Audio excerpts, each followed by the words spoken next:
qui sait, elle est peut-être là, hein, l'équipe qui va gagner à la fin de cette journée. Il y a des super dotations en plus à remporter, mais ça on verra ça plus tard. Vous allez voir ça cet après-midi sur la scène. Là pour l'instant, il faut se qualifier déjà. Il faut déjà être la meilleure équipe de ce matin. On va voir, c'est peut-être l'une de ces deux équipes. On va les accueillir, on va faire un maximum de bruit, on va frapper dans ses mains, on va crier, on va être en folie pure. S'il vous plaît, on accueille Lorient, Amro, Ibrahim et Rémi.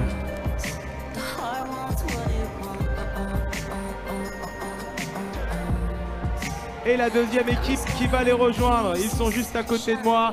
On peut les accueillir s'il vous plaît. Matteo, Enzo, Clément et Nicolas.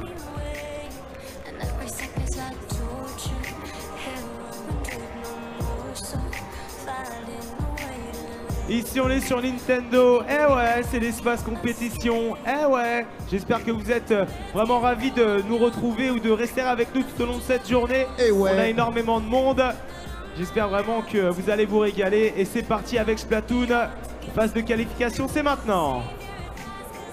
Elle va changer la carte, on est passé sur 12 brises, station 12 brises, qui a cette particularité d'être très large déjà. Donc très grande carte, on aura moins de liquidation. En revanche, les stratégies sont vraiment très importantes car on peut vite se faire dépasser. Et notamment, l'un des points centraux, c'est la maîtrise en haut de cet espace là, vous voyez, qui est autant, toutes les zones de jeu elles sont accessibles par plusieurs possibilités. Autant la zone qui est tout en haut du gamepad, juste sous l'appareil photo, quelque sorte, et bien vous avez une zone comme ça qui correspond à 20-25% d'ancrage et qui est vraiment très important à les maîtriser. Et c'est vrai que généralement quand tu vas sur des parties online, tout le monde n'a pas encore compris forcément l'intérêt de cette zone. Parfois tu vois que c'est une zone qui va être ancrée vraiment tard dans la partie. Et ils sont plus à chaque fois sur des batailles en bas, près des bases. Ouais, celle d'en bas, il faut faire attention, le tout petit rectangle en bas. Le tout petit rectangle qui est en bas, c'est un peu une sorte de piège. Parce qu'on pense que ça rapporte des points et qu'il faut y aller.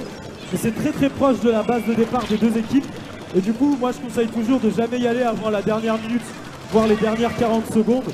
Parce que c'est repris extrêmement rapidement, extrêmement facilement. Alors là du coup gros avantage violet. Il faut y aller du côté des verts. Les violets qui ont justement pris la base là-haut.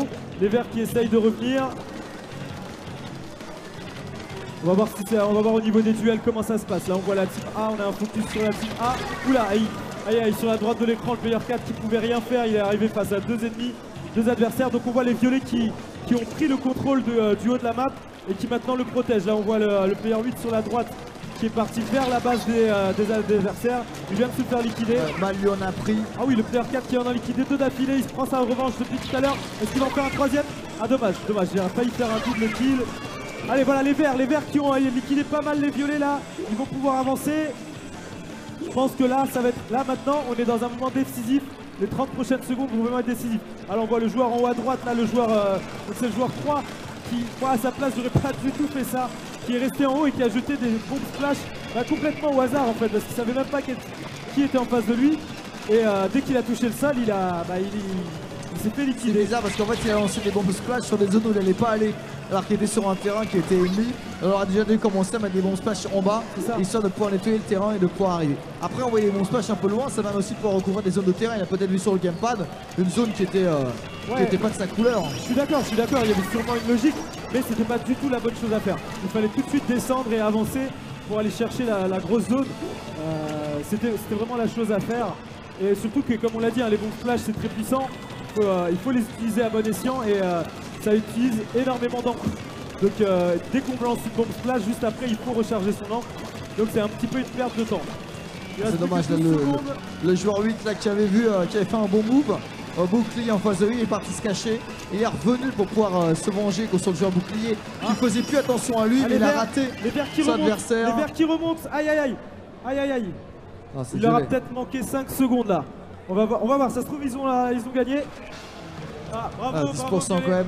45,4%, donc on peut les appeler s'il vous plaît. Les 4 joueurs donc, qui remportent une nouvelle fois ce combat de Splatoon. On peut les appeler s'il vous plaît, public de la Paris Games Week. Allez, je vais vous laisser reposer les gamepads, redescendre et aller voir Corentin qui va vous expliquer la suite donc de la de la compétition pour vous. Et puis quant à nous, on reprépare tout de suite les gamepads et on continue à rester à Acropolis. On va voir si Karim nous fait une petite surprise avec peut-être une nouvelle carte.